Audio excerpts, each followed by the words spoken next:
আসসালামু আলাইকুম deer career experience কতে ক্যারিয়ার পডকাস্টে সবাইকে স্বাগত জানাচ্ছি। আমাদের আজকের প্রোগ্রামে উপস্থিত আছেন এবার কেয়ার হাসপাতালের senior billing officer Mohammad Ashraf Khan. Ashraf ভাই কেমন আছেন? আলহামদুলিল্লাহ, কেমন আছো ভাইয়া? এই তো ভাই আলহামদুলিল্লাহ ভালো আছি।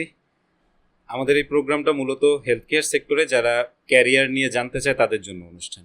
একদম আপনি যেহেতু এই সেক্টরে ক্যারিয়ারে কাজ করছেন অনেক দিন ধরে, তো আপনার কাছে সবার আগে জানতে চাই আপনি এই হেলথ সেক্টরে কিভাবে আসলেন এবং কেন আসলেন?